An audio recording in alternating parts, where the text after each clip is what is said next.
नमस्कार। मैं रविंदर थपलू आपके सामने फिर उपस्थित हुआ हूँ एक ब्लॉग के साथ, एक नई विचार के साथ।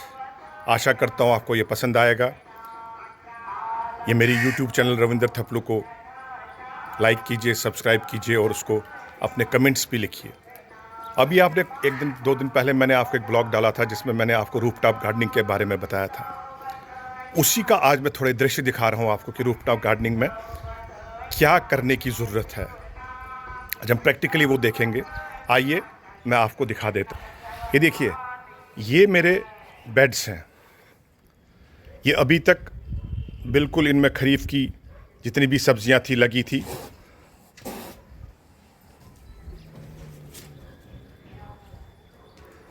और अब इसमें मैं रबी की तैयारी कर रहा हूँ क्योंकि अभी हार्वेस्टिंग मैंने कर दी है। जो भी हमारा खरीफ की वेजिटेबल्स थी, इसमें कुकर बिट्स लगे हुए थे, इसमें तोरी लगी हुई थी, इसमें भिंडी लगी हुई थी और इसमें मिर्चें लगी हुई थी। तो almost I have harvested that crop. और अब मैं नया क्रॉप इसमें जो रबी सीज़न की है उसके लिए तैयारी करने जा रहा हूँ। और आप देखिए, ये सारा काम अब करना क्या है हमने। ये सारा पॉटिंग मटेरियल जो है, जो आप देख रहे हैं, जो मैं आपको दिखा रहा हूँ, ये सारा पॉटिंग मटेरियल, इसको हमने अब दोबारा तैयार करना है। इसमें दोबारा हमें ऐसी चीज़ें डालनी हैं जो कि मैन्योर का, खाद का काम करेंगी। और ये बेड देखिए, इसमें पूरा आपको मैं पूरा व्यू दिखाता हूँ अपने इस बेड का। आप देखिए किस तरह से ये यहाँ पर मैंने बनाए हुए हैं और इसमें बहुत अच्छी तरह से क्रॉप हो जाती है। और इसमें क्या क्या मटेरियल है, क्या मैं इसमें कोकोपीट है, वर्मी कंपोस्ट है, अरोरा है और ये जो वाइट सा देख रहे हैं ये मॉइस्चर रिटेन करता है, प्लस अदर न्यूट्रिएंट जिसमें कि नीम की खली आती है, सरसों की खली आती है। ये चीज़ें हम इसमें मिक्स करते हैं सो दैट कि इस जो भी हमारा मटेरियल है, क्योंकि ये मिट्टी में तो मिट्टी हम इसमें इस्तेमाल नहीं करते हैं, सॉइल हम मिनिमम मैं इस्तेमाल नहीं करता हूँ इसमें। लेकिन हाँ, जितना भी मेरा ये जो ऑर्गेनिक मटेरियल है वो इसमें मैं ऐड कर देता हूँ। अब इन्हीं को अब मैं तैयार करने के लिए अब इसकी खुदाई शुरू हो जाएगी। इसको जब खुदाई करेंगे, जब इसकी खुदाई हम शुरू करेंगे तो इसमें जितने भी हमें 1-2 दिन के लिए, हफ्ते के लिए इसको धूप देनी पड़ेगी ताकि इसमें जितने भी फंगस होंगे या कुछ और भी चीज़ें होंगी वो सारी ख़त्म हो जाएंगी। को खोदना है, दोबारा इसको तैयार करना है, मटेरियल को तैयार, इसको बाहर निकालेंगे और बाहर निकाल के बाद दोबारा इसमें न्यूट्रिएंट्स ऐड करेंगे और then we will start it. ये एक तरीका है। और इसमें अब दूसरा तरीका, अब जिसे जो मैं कल डिस्कस कर रहा था आपके साथ, दैट इज़ कि इसमें हम स्प्रिंकलर तरीके से और ड्रिप तरीके से हम इरिगेशन देते हैं। ये देखिए, ये ड्रिप का, ये जो आप पाइपें देख रहे हैं ये ड्रिप है। इन पाइपों के ज़रिए यहाँ से पानी गिरता है, ड्रॉप बाय ड्रॉप पानी गिरता है, उसी जगह गिरता है जहाँ रूट जोन होगा।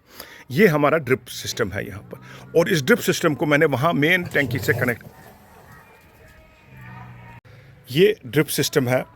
और इसी ड्रिप सिस्टम में हम इसी तरीके से हम देखिए ये कैसे कैसे ये पानी इधर से आएगा, ये मेन सोर्स से पानी आएगा। ये देखिए यहाँ से पानी आएगा और इसके लिए हमने बिल्कुल बाज़ाब्ता वो लगे हुए हैं, टैप्स लगे हुए हैं, जहाँ जहाँ हमें रोकना है वहाँ से हम पानी आ जाएगा। ये है एक सिस्टम। और ये स्प्रिंकलर सिस्टम है। ये ड्रिप हो गया। और ये दूसरा सिस्टम इसके साथ है, ये स्प्रिंकलर है। ये देखिए, ये स्प्रिंकलर सिस्टम है। इसमें क्या होगा, ये जो ही पानी प्रेशर से आएगा ये रोटेट करता है और पानी स्प्रे हो जाता है।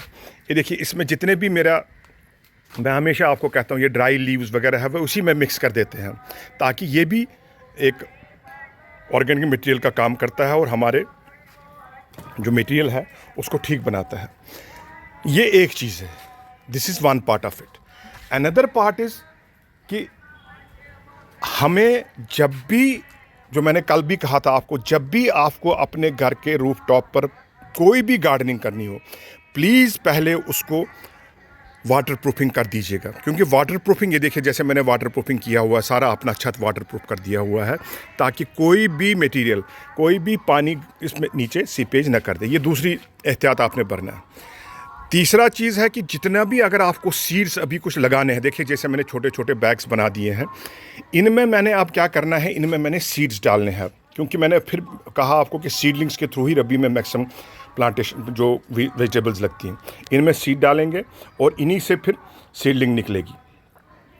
ये मेरी कुछ क्रॉप्स हैं, ये जो ब्रिंजल है, ये रेटूनिंग करके, this is second year of their ratooning, second year ratooning का है ये ब्रिंजल है, ये चिलीज़ है अभी थोड़ा।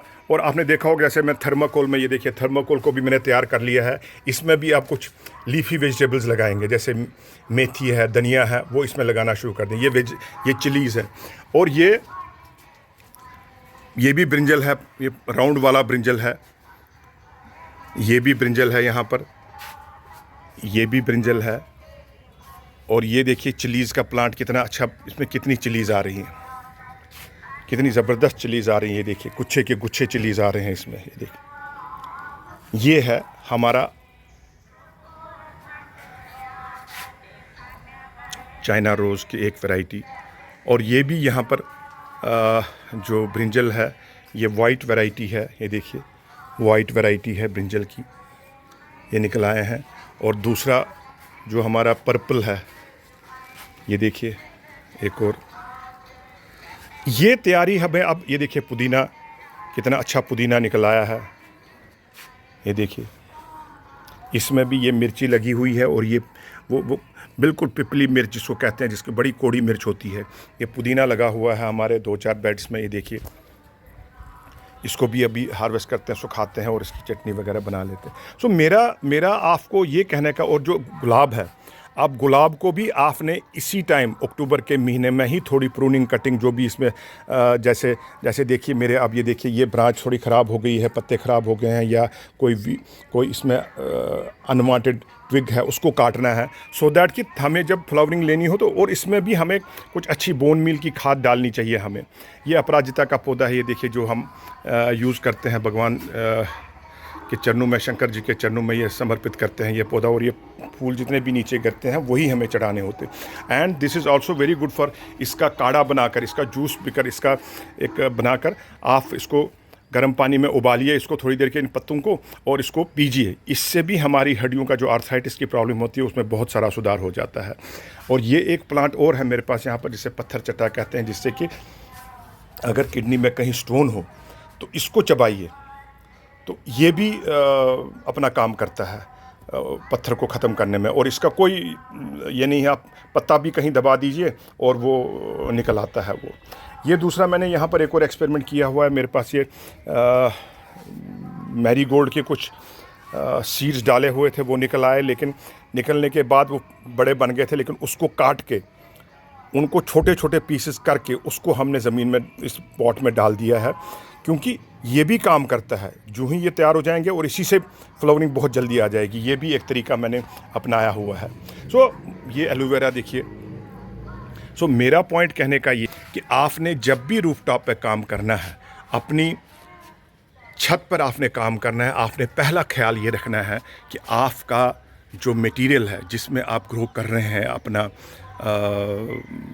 सब्ज़ी या फ्लावर्स या कोई भी ऑर्नामेंटल प्लांट्स या कुछ भी फ्रूट प्लांट्स जो छत पे आप उगा सकते हैं, पहला चीज़ है कि आपको पॉटिंग मिक्सचर कैसा बनाना है, क्योंकि पॉटिंग मिक्सचर बनाना ही बहुत ज़रूरी है, क्योंकि इसमें वही चीज़ आएगी जो आप पॉटिंग मिक्सचर में डालोगे। That is very important. So अगर आप इसके लिए कुछ भी जानकारी लेना चाहते हैं रूफटॉप गार्डन के, you are free to consult me. आप मुझे फ़ोन कर सकते हैं, आप मुझे अपने कमेंट्स लिख सकते हैं और अपने घर में ऑर्गेनिक वेजिटेबल्स खा सकते हैं। और ऐसे डिवाइस कीजिए अपना मैकेनिज़्म कि आपके 2-4 लोगों के लिए आपकी सब्ज़ी रेगुलरली आती रहे, लीफी वेजिटेबल्स डाल के, रूट वेजिटेबल्स डाल के, कुछ ये जो ब्रोकली वगैरह जो एक्जॉटिक वेजिटेबल्स है वो डाल के। तो ये सारा हम कर सकते हैं और we can save a lot of money जो हम वेजिटेबल्स बाज़ार से ख़रीदनी पड़ती है। हाँ, लेकिन प्रोटेक्शन में ज़रूर करना है इनको, क्योंकि वेदर की वैगरीज जितनी भी है उनसे बचाना पड़ता है इनको। तभी मैंने आपको बताया कि मैंने ये सोलर रूफटॉप भी रखा हुआ है। ये सोलर हार्वेस्टिंग में करता हूँ एनर्जी, ये हार्वेस्ट कर रहे हैं इसके नीचे भी प्लांट्स में, ताकि डायरेक्ट जब भी कहीं ओलावृष्टि हो या कोई बारिश ज़्यादा हो तो डैमेज नहीं होते हैं, ये डायरेक्ट पानी नहीं आता है इन पर। सिमिलरली जो आप उधर देख रहे हैं कि इसमें भी मैंने यही किया हुआ है कि ऊपर बिल्कुल शेड नेट लगाया हुआ है ताकि डायरेक्ट किसी पर भी अटैक ना हो जाए। और अब तैयारी करनी है आपने रूफटॉप गार्डनिंग के लिए, जितने भी रबी की क्रॉप्स हैं उनके लिए आपको तैयारी करनी है। आगे और भी कुछ बताता जाऊंगा, जो ही मैं इसमें और काम शुरू करूंगा I will again share those video. Till then आपका बहुत बहुत धन्यवाद। आप मेरा ये वीडियोस पसंद करते होंगे। मुझे आशा है कि आप सभी ऐसे ही अपने छत को हरा भरा बनाएंगे, और हरा भरा बनाएंगे तो हमारी ज़िंदगी भी हरी भरी रहेगी। So I request all of you to go for rooftop gardening and enjoy the every part of it, particularly senior citizens, because gardening is considered as one of the best entertainment and best in the life, because it gives immense pleasure to see the plants growing, and we can talk to these plants, we can see the growth of these plants just like a children. Till then, thank you very much. आप सबका बहुत बहुत धन्यवाद। आप मेरे video पसंद करते हैं, लेकिन जाने से पहले एक बात ज़रूर कह रहा हूँ कि आप मेरे वीडियोस को लाइक कीजिए, यूट्यूब चैनल को लाइक कीजिए, सब्सक्राइब, अपने दोस्तों यारों में ये भेज दीजिए, सो दैट जिसको भी ज़रूरत हो तो वो इसकी मदद ले सकता है मेरे से। I will be so proud of it if anybody gets help from me. Till then, नमस्कार, गुड बाय।